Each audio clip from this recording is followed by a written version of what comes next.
horse race. And so he scheduled, even when he was at Georgia, he scheduled his vacation so he could come back, come to Oakland, come to Hot Springs, and then make an appearance and speak at the Arkansas High School Football Coaches Association. So he's been doing this probably, I guess, 3 years at Arkansas. How long was he at Georgia? 3 years? So they're 4 years. Yeah, 4 years. So he's been doing that 7 years now. So he knows these high school coaches, and they respect the heck out of him for what he did even when he was at Georgia. So they're welcoming him with open arms. And I know they're excited to have him speaking next Friday, or next actually, he'll be speaking Saturday. The clinic starts Friday, and he'll speak Saturday. But, they're very familiar, and they like Coach Pittman a lot, just like everybody else, because he's down to earth, he's funny, he's always got great stories to tell, and he even though he's a head coach at an SEC school, he's not bigger than any other high school coach. He doesn't have that persona that he's too good for them or anything like that. So Razorback fans are excited. They remember what he did the 3 years he was at Arkansas with El-Amin and the running game and the offensive and the way he recruited as an offensive line coach. And many people, including myself, point to his departure as the beginning of the end of that deal, because he was never able to replace him on the offensive line, and he was never able to replace him in the recruiting room. And you look at the records after Pittman left El-Amin, it just continued to drop and drop and drop. So there's that excitement. They know he's a great recruiter. They know he's a great offensive line coach. Not that he'll be coaching the offensive line, but he knows what it takes. And I think the hiring of Lyles, the hiring of Oldham as DC and OC has fans excited, because if you point to what they're doing at LSU, and Orgeron's a great CEO type. He leads the program, but he allowed his offensive coordinator, his defensive coordinator, to do a lot of the coaching, and that's what we think is going to happen here at Arkansas. Pittman's going to be the CEO. He's going to let his coaches coach. He's going to have a fingerprint on what they do, but still, he's the type of guy that they think can lead a program and be a leader. And that's what he's always been. He's been a good leader. Yeah, when I think about Arkansas football, I'm over there a lot. I just think about going to Brinkley, to Gene's Barbecue. If the Hogs are playing, you're not going to get waited on. The whole state loves the Hogs. And I read a great quote from, I think it was Ebony Jackson, running back from over around Marietta, near Metro Atlanta, who committed to Arkansas last week. And he said, look, I committed to Arkansas, but I was told, no, you didn't just commit to the University of Arkansas. You committed to the state of Arkansas. And the love that those fans have, and we got a lot of Arkansas listeners. Again, I'm in Arkansas a lot, but it's the whole state. There's a love affair, and they have been through a lot of tough times. You go back and look at the 8 years prior to Texas A&M joining the SEC, Wes, and I say Arkansas was 35-29 in the SEC. They finished in the top 5 in 2011, and then A&M came in the league in 2012. In the 8 years since Texas A&M came into the league, the Hogs are 13-51 in the SEC. It's not due to a lack of money, facilities, tradition, fan support, or anything like that. It's some awful circumstances. The Petrino firing, that he had them a threat every game. Bielema, Tommy Tuberville, who's going to hopefully be able to join us here in a few minutes, talked about, he told Brett Bielema when he got the job, you better get out there and meet those people. You better go down to, Malvern and Pine Bluff, Fort Smith, Hardy, Pocahontas, West Memphis, Little Rock, Hot Springs. You got to get out there and meet the people, because this is their school. This is their team. And Wes, I think about the ultimate Razorbacks over the years. You remember a player, who's a linebacker, I believe his name Weston Dacus from Damascus, Arkansas, or Palestine. I mean, that's your, yeah, okay. But that's your just true grit Razorback. And they've got to own the state. Sounds to me like, and I love hearing that Sam Pittman never stopped coming to the Arkansas High School Coaches Association annual meeting. That's brilliant. a lot of coaches are not always the first or second choice of the school where they end up having great success. And I don't know where Pittman was, whether he was third or sixth or whatever, but he seems like the perfect fit, and he's so relaxed, and he grew up a Hog fan, didn't he? Well, that we didn't know until his press conference, and I didn't realize that he grew up in eastern Oklahoma. His uncle was a big Razorback fan, and it rubbed off on Sam Pittman. He became a Razorback fan. And he actually wanted to go to the University of Arkansas to play football, and he told the story of going to camp there. Coach, see, who was it? It was Coach Holtz at the time, and he said he went to a camp and guess he wasn't good enough to play for the Razorbacks and ended up at a small school in Missouri. But yeah, he grew up loving the Razorbacks, and he's always loved the state of Arkansas and enjoyed vacationing here. In fact, he and his wife, they loved it so much when they were in Fayetteville. They bought property down by in Hot Springs around Lake Hamilton or Lake, I think it was Lake Hamilton. They've got a lot there. And that's where they want to build their retirement home. He wants to retire here, so we always knew he'd finish up at Arkansas. We just didn't know that, and hopefully that all worked out well, that he would finish up as the head coach of the Razorbacks and then retire. All right, what is Arkansas right now? This recruiting class, a lot of players. Chad Morris was fired with a few games left, and they lost some of the guys they had committed, but they're going after new players. I would think Sam Pittman has, and I know he does, a lot of relationships down in the Deep South from his time at Georgia. He was also on the staff at Tennessee. But in this recruiting class, I know Arkansas needs playmakers. I would hope Sam Pittman coaches and spends a lot of time with the offensive line because you don't want to lose that because he's one of the best in the business in all of college football. We talk about this recruiting class and are they filling their needs? Yeah, you look at what they need right now is a big-time offensive lineman, and they've got a couple that are, they're out. One's a 5-star out of Georgia. That, just to be honest, it's going to be tough for him to turn down the Bulldogs, but he came on an official visit 2 weekends ago, and at least got something to think about. And the only reason he came was because of Sam Pitt. They got a 4-star quarterback out of Houston. It's down between them and Baylor. They need a quarterback. They need, a fresh quarterback. They got the running back out of Georgia. That was a must-need. Trenches, that's going to be Sam Pittman's focus, and that's what they're trying to get right now. And they've gone out and signed a couple of those guys. It's not going to be a top 20. It's not going to be a top 30 recruiting class. But that's what happens when you make a change in December before the early signing period these days. That's what happened to Chad Morris. We know how good of a recruiter he was. His first year, his recruiting class was not very good. But you're scrambling to try to convince guys to come with you to Arkansas when you don't have a relationship with those guys. And that's what recruiting is building a relationship over 3 years. And all of a sudden, you're the new head coach and you're having to create a new relationship. It makes it very, very tough. Matt Morris, his second year, had one of the best recruiting classes in Arkansas in recent history. I think he had 12 4-star players. Yes, the good news, those 12 4-star players are now going to be sophomores, and Pittman inherits those guys. That's a talented group out there, and wide receiver is loaded. And I know Kendall Browse has to be licking his chops with what he has at wide receiver. Don't forget about tight end with Hudson Henry. That's Hunter Henry's little brother. They've got, and then maybe the biggest one was Rakeem Boyd coming back at running back. So they've got some weapons on offense. The key will be to fix the offensive line, and more than anything, finding the quarterback. And that's been the problem in the last 2 years.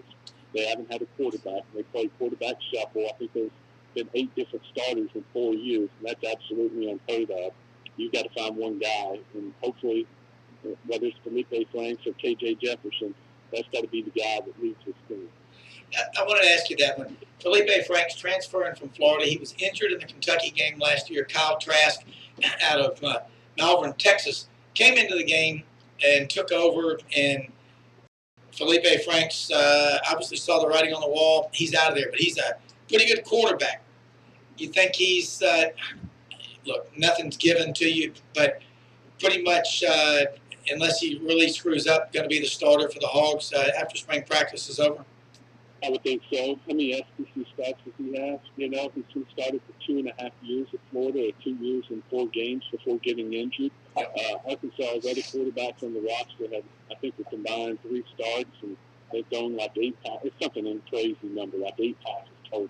They have 0 experience coming back at quarterback. So that's the one thing for Frank gives you. He gives you experience. The guy's going to be a senior. He's been around. I think it's automatically an upgrade over what they had. If nothing else, it's competition. And maybe K.J. Jefferson steps up and has a great spring, and he's the guy, but at least he's got someone pushing him. So he has to continue getting better, and you just don't hand him the job. And no matter how bad he plays, he knows, you know what, I'm fine. There's nobody else that can play. Yeah. Now you got somebody. Well, maybe it's vice versa. Felipe has the job, but K.J. Jefferson's pushing him. It's competition, and it may give K.J. another year to learn. Look, he's about to have to learn his second offense in 2 years, with Kendall Bry's new offense. So that's tough for a young guy. At least Franks has that experience in the SEC and starting numerous games for Florida. So I do think that's an upgrade, and that's going to help. How good he'll be, we don't have any idea. He had moments his last 4 games under Mullen at Florida. He looked great, and he had some moments before he got hurt. But then there were other times where he was turnover prone and threw a lot of picks and made a lot of bad decisions. So which one do you get? Most likely you get a combination of good Franks and bad Franks, and hopefully they're more good than bad for Arkansas.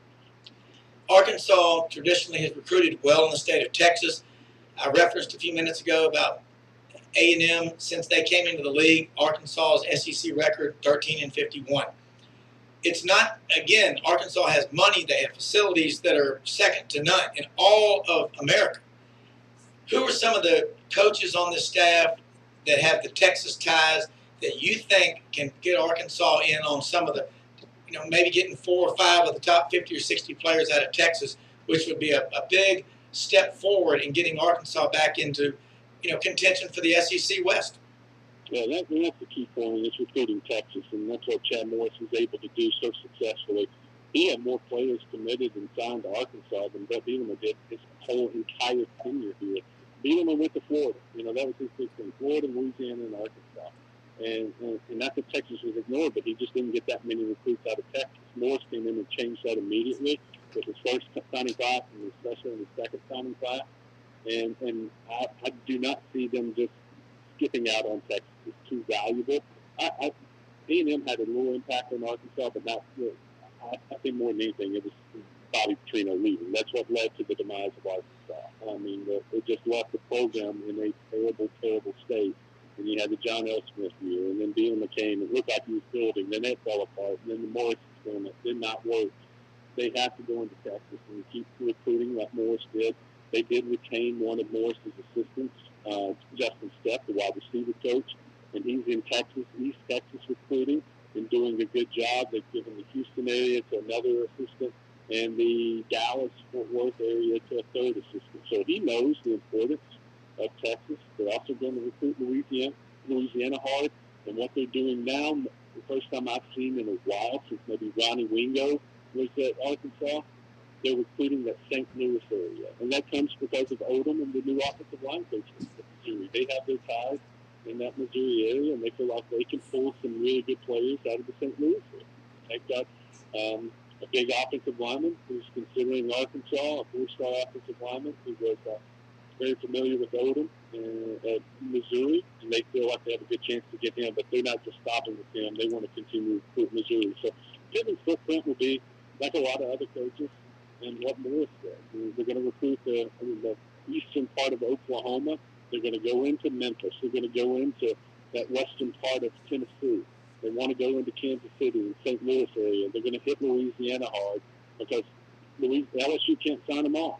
And if you look at LSU recruiting this year, because of that national championship, they're able to recruit on a national basis even more now so than ever. So if they only found 15 from Louisiana, that leaves a lot of really good players. So the more Louisiana, LSU goes out and finds kids from Oklahoma, Texas, California, Georgia, wherever, that's one less they take inside their state. So Arkansas is going to take advantage of that.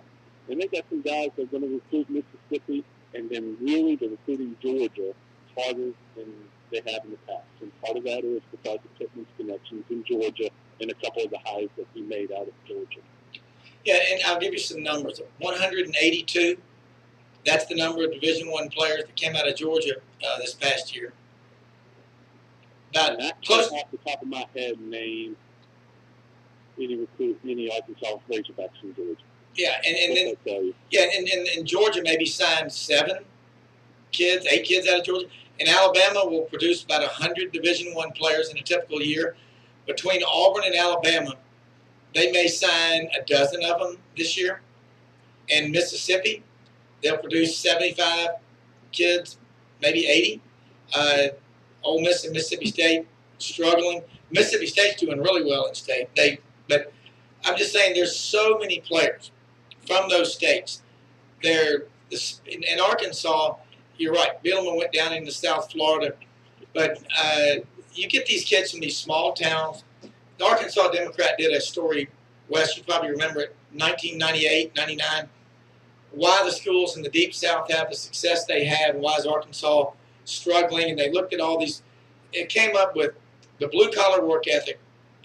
Towns that had a paper mill typically had great high school football. I'll reference Pine Bluff, Dollarway High School as an example of that historically.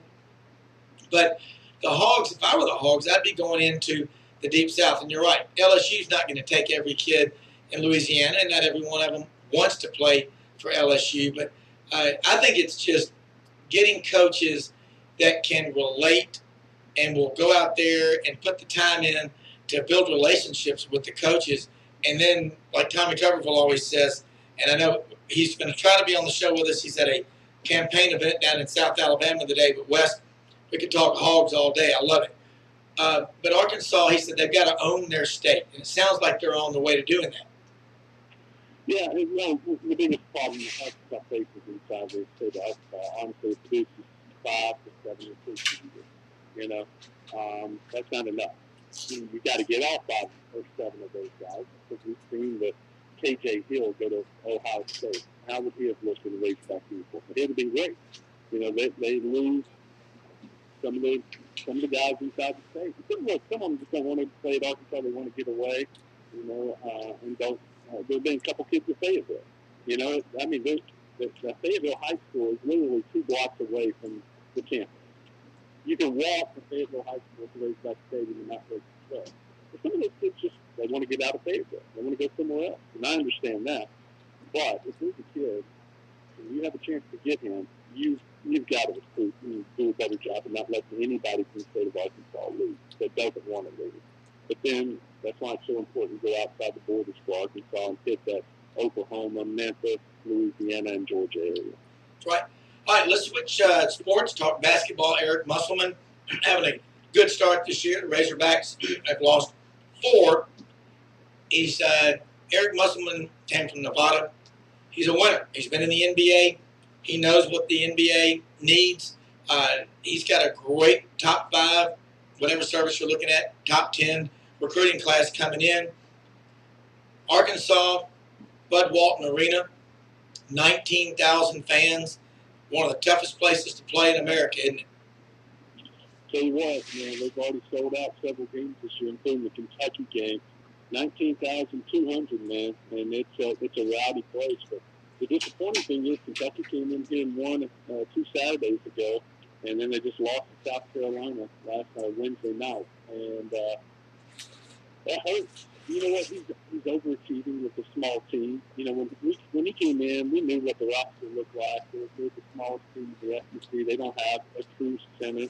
That's the biggest man, 6'8", Reggie Chaney, and Adriel Bailey starts. He's about 6'6". They're winning with guards and defense and 3-point shots. And right now they're struggling a little bit. They've lost 3 SEC games in a row. They've dropped to 3 and 4. Big game against Alabama tomorrow night at Alabama. But this team is a reflection of him. They are high-paced, they're scrappy, they play good defense, they know their X's and O's. He's been able to do a lot of good things with this team that we weren't expecting. When you look at what's coming, and it kind of goes back to the recruiting state of Arkansas, this top 5, top 10 class, they're Arkansas kids. 2 of them have gone off to the IMG Academy or Oak Hill Academy, Montverde Academy. Well, they're coming back home. And I'll tell you this, because the people I know, they weren't coming to Arkansas under Mike Anderson. They were going elsewhere.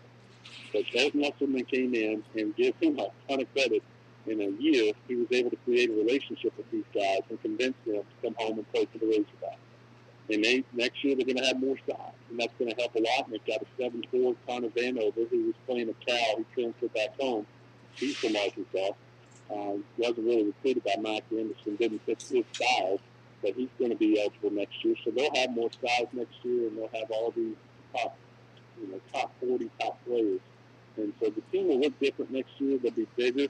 They'll be more athletic. And if some of these, like Mason Jones and Isaiah Joe are back, they're going to be loaded next year and have a really good team and a team that can compete at the top of the SEC. This year, they're trying to outwork, hustle, play great defense, and win games the old-fashioned way. But it's won over the respect of the Razorback fan base because they play so hard. Yeah. And that's one thing Muffin has said all year. Make fans leave, no matter if you win or lose, respecting the way you play. Don't have them grumbling up there because you're not playing hard enough. Yeah. That's one thing you can say about this team. They play hard. Yeah, a lack of effort will turn fans away quicker than anything. It's just people don't like it. And and I look at Arkansas. Last question before we go. The state has a lot of money over there in Northeast Arkansas. We know about J.B. Hunt, Tyson, Walmart. In Little Rock, you've got the Stevens family. Jerry Jones is in Dallas, but he's a Razorback. How committed is Arkansas to getting out of the way of the new football coach, new basketball coach, whatever, and letting them do their thing and keeping the power brokers and saying, look, we appreciate your money, your support, but let the coaches do their job? Well, as long as Muffin keeps winning, they're going to let him do what he does. The same thing with Pitt and the people. Look, all you have to do is look at Dave Van Horn. You think anybody tells Dave Van Horn what to do? No, I don't care much when he's out. He's doing what he wants to do because he's taking them to the College World Series year after year. That's right. They have the facilities as good as anybody in the country. And look, the SEC and the money, I'm sure you talked about it yet, that's a lot of money that's coming in for like $44 million just from the SEC. Yeah, Arkansas has the money. They don't have Alabama money. They don't have Georgia money or LSU money, but they've got enough money to where they can compete. You look at their facilities, it's as nice as anybody. They've got the student center. They've got the locker rooms. Yeah. They've got everything you need. There's nothing that they're expanding Baum Walker Stadium right now. I mean, it's always been one of the best parks rated by whoever year after year. Every year, you're right. It's already a crown jewel. It's about to become a tower. I mean, the new innovations out in right field is just going to be outstanding. But if you've never been to Fayetteville, and we hear this every weekend when these official visitors come, and our recruiting guys talk to them, and one thing they always say, I had no idea. Fayetteville was this nice. I had no idea Arkansas was this nice.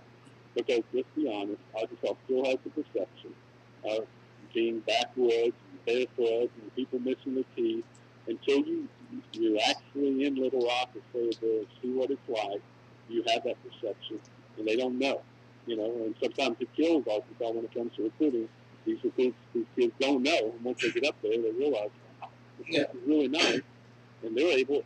That's one thing Morris always said, or all the coaches said, if we can just get them here. Yeah. If we can just get them to take an official visit and see what this place is like, we got a great chance. I agree with you. I spend a ton of time in Arkansas, canoeing, fishing, duck hunting.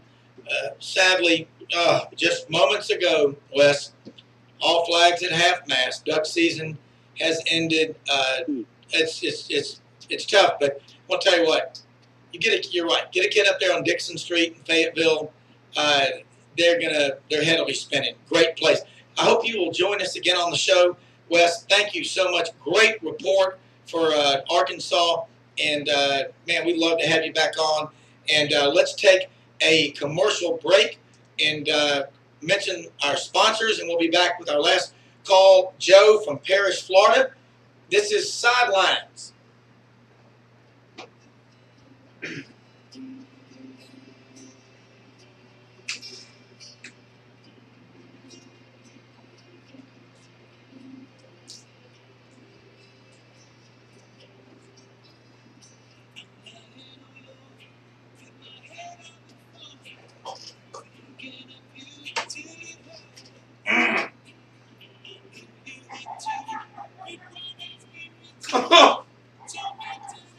Who played this? We don't just say we care, we show we care. At Ortho One, that's the motto we live by. We place an emphasis on seeing our patients as quickly as possible without sacrificing quality in the care that each patient deserves.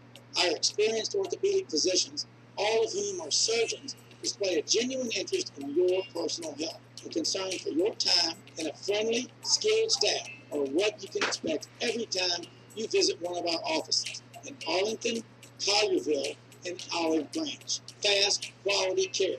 That's the Ortho One difference. Check them out at ortho1.org. Kitchens Unlimited is celebrating 50 years in the business of building kitchens and baths. They are located at 30. You got about 4 minutes. Near the intersection of Summer and Highland. Joe and Karen Casson have been on over 27 years. They're open weekdays, Monday through Friday from 10 to 5. Not open on the weekends. Check out their website, kitchensunlimited.net. You know, Rob, I'm looking at their website. I've been in Kitchens Unlimited before. They have great inventory. It's a great way that they take you through the process. They're talking to you about what you want to do and what your budget is. And you feel like it's a very personal process all along the way. And if anyone knows bathrooms and kitchens, they sell homes, they make homes. So it's just it's a great store. You're right. I don't think I could have said it any better. Women know more about what makes the kitchen work, what makes the bathroom work. These people are the best. They work with architects and builders and developers throughout the Mid-South. Go to Kitchens Unlimited, 3550 Summer Avenue near the intersection of Summer and Highland. They've been in business now 50 years. Check out their website, kitchensunlimited.net. Members for sidelines. Check them out on our website, kitchensunlimited.net.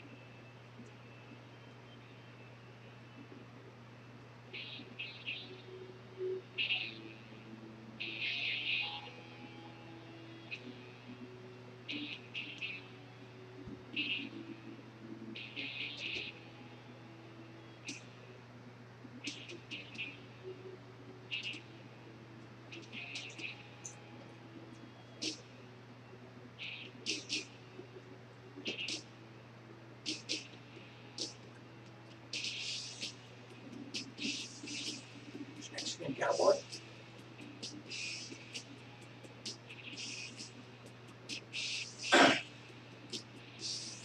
Oh yeah, racing in a Trans Am up and down Summer Avenue.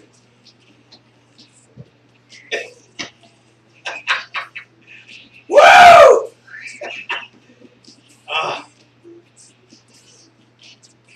I think Joe on the other line has been brought to tears listening to the Snakeskin Cowboy. Joe, let me say something real quick. Rocky's Alterations, 1866 Poplar Crest Cove in Memphis, one of our sponsors. Men's and women's alterations, men's suits, sport coats, blazers, men's dress shirts, dress pants, men's and women's alterations. They can even repair your hunting clothes. Also, Pimentos, 3751 South Houston Levee, 6450 Poplar Avenue. They're open till 9 o'clock. Go out there, check them out for dinner. They've got quesadillas and margaritas on Monday, burgers and beer on Tuesdays, great wings, great taco bar. They cater all your events. You know Holiday Ham, Pimentos, 2 locations. They're going to grow. They've got great food. Pimentos Kitchen and Market. It's not just for lunch. It's for dinner, after hours. Check them out. We're lucky to have them. They're great sponsors. And go by Cardosi Liquors, 3327 Jackson Avenue. It's Super Bowl weekend. And Joe, listen, great weekend. We got college basketball. Auburn Tigers hosting Kentucky tomorrow. Super Bowl Sunday. A lot of SEC basketball. How good does it get? It's kind of unparalleled at Auburn to be talking about basketball this time of year, period. Exactly. And ESPN Game Day. Exactly, yeah. The game day's coming. But you know what's so funny? A few years ago, we'd be talking about this. Today, we'd be discussing the National Signing Day. But now, National February Signing Day is kind of anticlimactic with the early sign period now. It is. It is. Joe, talking what you've seen so far in SEC basketball this year, this SEC season compared to last SEC season, is the SEC really down, or is there there's just a lot of parity? We've got a minute left. They got a lot of parity. LSU looks very good to me. Yeah, they do. Why are they ranked so low?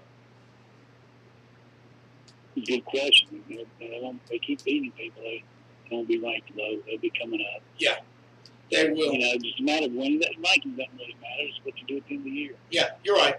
Joe, Auburn, Kentucky tomorrow in the jungle in Auburn, 5 p.m. Central kickoff. Game day, Seth Greenberg challenging the Auburn fans, show up in big numbers. You think they'll do it? They'll be there. They'll be there at 11 o'clock in the morning to tip-off. You know who's going to be out in front of the Auburn Arena tomorrow morning hawking tickets, don't you? My main man from Atlanta. And what's his name? Snake. Snake, come on, man. Snake going to do you right. It ought to be awesome. He'll be all over that. He will. What's your prediction on that game? The prediction is going to be it's going to come down to guard play.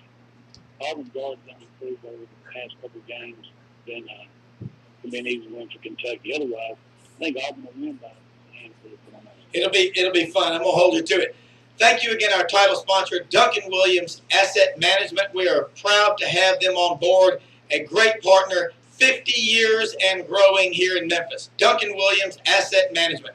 Hey, everybody, Snakeskin Cowboy. Great job, Audrey. Great music. Our callers, our guests, thank you so much. Have a great weekend. Check us out, sidelines.live. We love our sponsors. Support them all.